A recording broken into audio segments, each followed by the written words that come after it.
Et salut à tous, c'est Zachem pour Entre Rôlistes et aujourd'hui je vous propose de découvrir les petites aventures à 4,99€ pour Chronique Oubliée Fantasy V2 et vous allez voir, c'est plutôt cool parce que vous allez avoir différentes aventures individuelles mais également des petits cycles de campagne et je vous propose qu'on perde pas plus de temps et qu'on rentre directement dans la découverte. Et donc du coup on se retrouve cette fois-ci pour découvrir l'intégralité de la gamme. Donc ce que je vous propose aujourd'hui, c'est qu'on va pas rentrer plus en détail que ça dans les scénarios. Pourquoi? Ce sont des livrets de 16 pages, donc si je vous en parle, je vais spoiler l'intégralité malheureusement. On n'est pas sur des grandes campagnes de 200 pages. Par contre, ce que je vous propose, c'est qu'on les découvre quand même tous et qu'on regarde un petit peu comment ça fonctionne, la structure et qu'est-ce que vous avez pour 4,90. Donc tout d'abord, ce qu'il faut savoir, c'est que chaque épisode, il y en a 8, peuvent être joués indépendamment, mais que certains d'entre eux vont former une campagne. Par exemple, ici, on a une campagne de 4 épisodes qui vont pouvoir s'enchaîner, qui sera la campagne de la princesse. Et donc c'est assez cool parce qu'à chaque fois, c'est le même auteur qui va écrire la campagne en entière. Donc ici, on a le même auteur pour ces 4-là. Ensuite, on va avoir 2 épisodes qui vont être individuels, que voici, avec des auteurs encore différents à chaque fois. Et on terminera avec le cycle de la momie qui sera en 2 épisodes et qui aura la chance aussi d'avoir le même auteur pour ces 2 épisodes-là.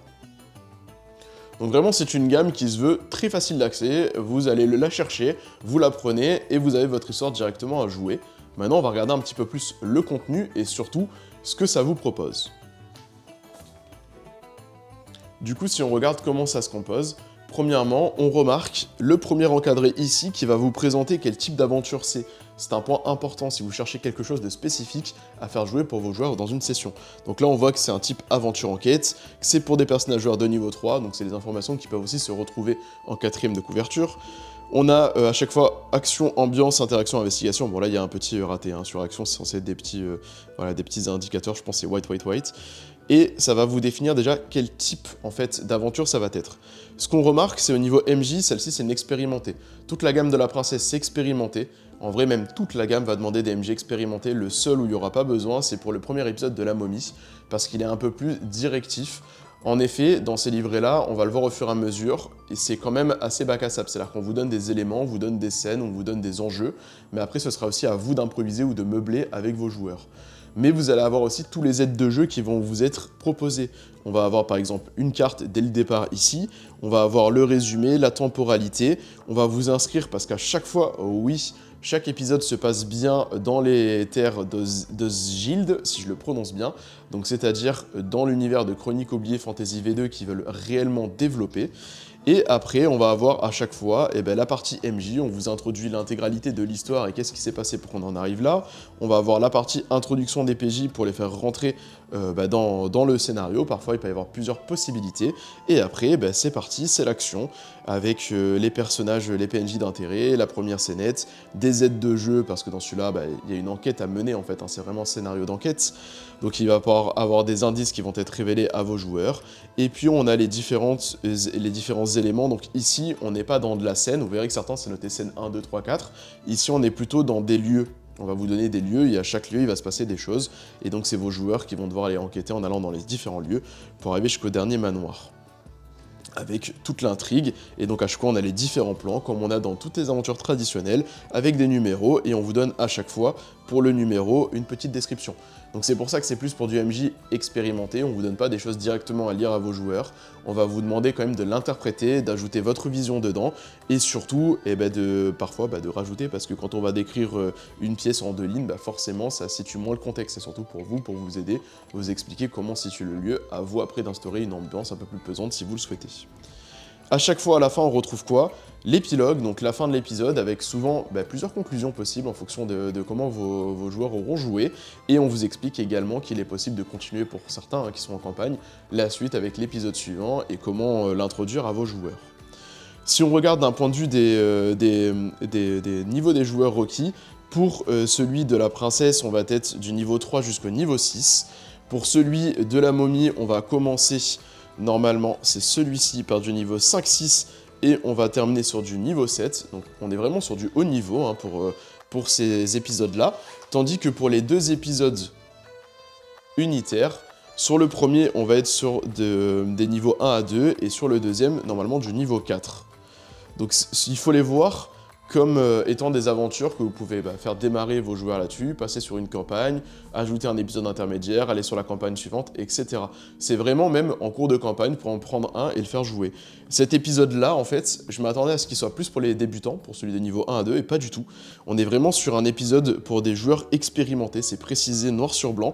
Pourquoi? Parce que ça va être de la survie et des dilemmes moraux. Donc on va aborder des thèmes un peu plus matures, un peu plus profonds que ce qu'on ferait avec des joueurs en fait qui seraient débutants dans le jeu de rôle. L'idée ici, c'est que vos personnages, ils sont pas forcément en bonne posture, ils vont devoir survivre, et donc on va aborder certains choix qu'ils vont devoir faire pour pouvoir survivre, et ça va donc amener beaucoup de questionnements. Donc ce sera moins possible pour des nouveaux joueurs, et surtout pour des MJ débutants, parce que vous allez le voir, c'est plutôt bac à sable, et là cette fois-ci on retrouve ce que j'ai dit, on est cette fois-ci dans une notion de scène dans cette écriture-là. Donc ça va vraiment être dépendant de l'auteur. Et donc c'est ça qui est assez rigolo, c'est qu'en fonction de l'auteur, on va avoir une manière d'écrire différente, mais c'est toujours la même structure. Présentation pour le maître du jeu de l'histoire, pour les joueurs, et puis après on va rentrer dans le contexte. Chacun a sa manière après de vous emmener dans son aventure. Pour les avoir toutes lues, franchement, elles fonctionnent toutes. Elles sont toutes très très cool. Moi, j'ai beaucoup aimé le premier épisode de La Momie. Le contexte est assez cool en soi. Pourquoi? Parce que ça commence en mode... en fait, vous êtes chez une personne qui aime collectionner les objets, qui aime l'archéologie. Et donc, c'est une petite soirée mondaine. Voilà, chacun est avec son petit cocktail. Et puis d'un coup, bam, il y a la momie de sa collection qui se réveille. Et alors que tout le monde est en train de faire la fête, c'est retournement de situation. Et donc, il va falloir enquêter un petit peu, discuter avec les PNJ qui sont présents pour comprendre ce qui s'y passe. Et par la suite, il y a une suite de l'aventure qui vous emmènera dans un lieu un peu plus mystique, une autre cité qui est la cité de Xélis. Et je vous montrerai tout ça justement avec l'Atlas. Vous allez voir qu'il y a énormément de liens avec cette partie-là. Donc c'est vraiment intéressant, et celle-là, elle est pour tout joueur, tout niveau, MJ tout niveau. Donc vraiment, elle est plutôt bien. Son seul défaut, du coup, c'est que elle va demander d'avoir des personnages joueurs de plus haut niveau, vu qu'on est déjà sur du niveau 5-6. Donc, pour des nouveaux MJ, c'est soit vous commencez avec des plus gros joueurs, des personnages de plus gros niveau, ce qui est compliqué pour bien rentrer dans le jeu de rôle, soit sinon, il faudra la faire au fur et à mesure, et dans ce cas-là, vous aurez déjà appris un petit peu d'expertise dans le jeu de rôle. Si on regarde un petit peu le lien avec l'Atlas, parce que oui, il y en a un, et moi j'ai trouvé ça génial. Pourquoi? Parce qu'au final, toutes ces aventures-là ont un lien avec les terres, et c'est vraiment la volonté de cette gamme-là, de faire un lien avec l'histoire de Chroniques oubliées Fantasy. Donc là, ce qu'on peut remarquer, c'est qu'il y a une partie des aventures qui vont se passer dans la marche du Piémont. On va avoir toute la partie de la princesse qui va partir des bois, autour des bois d'Astréis, qui va faire les bois d'Astréis et qui va terminer sur du Xélis. On va avoir Croisé Multiplié, donc les aventures indépendantes. Il y en a une, elle va se passer près du comté de Ponant avec les Monts Vierges. On a la deuxième un peu plus en mode piraterie qui va se passer sur les mers du Roseau. Voilà, donc on est vraiment à chaque fois ancré dans cet univers-là, et ça fait un lien. Et pourquoi c'est bien? Parce que du coup, si vous voulez rajouter du contexte en tant que MJ, vous allez pouvoir acheter votre petite aventure, et en plus vous dire « Ah, je suis dans telle région, je prends mon atlas, je vais regarder ce qui s'y passe, et donc forcément, je vais avoir des éléments supplémentaires, des intrigues supplémentaires, peut-être des petites choses déjà faites, qui vont m'aider en fait à meubler cette aventure-là, parce que oui, cette aventure, c'est 16 pages, donc c'est du condensé, on vous donne énormément de choses, c'est quand même des histoires travaillées, avec des intrigues, des choses un petit peu plus profondes, mais ne vous attendez pas à des campagnes de 200 pages, c'est vraiment pas l'ambition du tout de ce type de supplément-là. Donc du coup, si vous souhaitez approfondir avec vos joueurs l'univers, ou les faire durer sur plusieurs sessions, je pense qu'en moyenne, un petit livret, on peut le faire durer sur 1 à 3 sessions grand max, et il va falloir soit improviser, créer du contenu, soit vous rattacher à l'existant. Et pour ça, l'Atlas sera votre meilleur ami pour compléter du coup ces petits livrets-là. Au final, qu'est-ce que j'en pense? Concrètement, je pense qu'il n'y a pas grand-chose à en dire en négatif. On est vraiment sur des livrets à 4,90 €. Ce qui veut dire que pour ce prix-là, j'ai rarement vu d'autres suppléments de jeux de rôle à ce tarif-là, qui vous permettra rapidement de dire tiens, on se fait une session ce soir, je vais l'acheter, je le bookine en une vingtaine de minutes, et je peux le faire jouer directement. Et ça nous fait passer une très bonne soirée, voire 2 très bonnes soirées. Personnellement, ça m'a fait penser à DCC, au livret d'aventure, qui était vendu aussi à 10 € et qui avait donc un côté très old school forcément, puisqu'on est dans de l'OSR dans DCC, mais qui permet très facilement d'avoir quelque chose à faire jouer de manière simple à vos joueurs. Alors certes, le défaut de la gamme, de mon point de vue, ça va être que c'est pas ouvert à tous les types de MJ. Pour des MJ débutants, il va falloir malheureusement et ben, soit prendre le temps de bien les travailler et surtout d'accompagner vos joueurs. Surtout dans les scénarios d'enquête comme celui-ci, l'histoire est vraiment très très cool pour l'avoir lu, il y a vraiment de quoi faire, de quoi se faire plaisir, mais il va falloir soit guider vos joueurs s'ils sont débutants, soit en tant que MJ prendre vraiment le temps de l'analyse. Donc c'est peut-être le défaut de ces suppléments-là, c'est qu'ils sont peut-être pas assez débutant friendly, on n'est pas sur quelque chose vraiment comme une boîte d'initiation qui va vous prendre par la main, on est plutôt sur des scénarios qui vont être pour des MJ plus expérimentés. Après, les joueurs, ça va dépendre des aventures, il y en a certaines c'est spécifique pour des joueurs expérimentés parce qu'on va aborder des dilemmes moraux, montrer qu'on sait faire plein de choses dans Chroniques oubliées Fantasy V2, et d'autres, il n'y aura aucun problème pour intégrer des nouveaux joueurs. Je pense notamment à l'épisode avec la momie, et donc du coup cette enquête de qu'est-ce qui se passe, cette momie qui s'est réveillée. Voilà, donc personnellement, je trouve ça génial. Voilà, c'est vraiment quelque chose que j'espère qu'on va avoir la chance de voir dans les autres gammes de Chroniques oubliées, notamment la version contemporaine, qui peut s'y prêter avec, pourquoi pas, une vision un peu plus comics, vu qu'on a des choses qui vont ressembler à Sin City par exemple, un peu en format comics.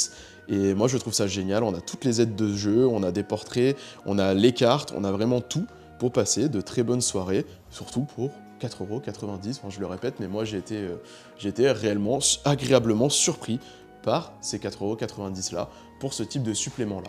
Donc si vous cherchez de quoi passer une bonne soirée avec vos joueurs, que vous maîtrisez, que vous n'avez pas peur d'improviser, ou alors que vous connaissez très bien Chroniques oubliées Fantasy V2, il n'y a aucune raison de ne pas aller sur cette gamme-là, avec les 8 suppléments, et vous pouvez les retrouver bien évidemment chez notre partenaire MaxiRêve, très facilement. Je suis allé au magasin dernièrement et il en a énormément en stock, donc n'hésitez pas si vous avez besoin, vous pouvez commander et utiliser notre code promotionnel disponible en description.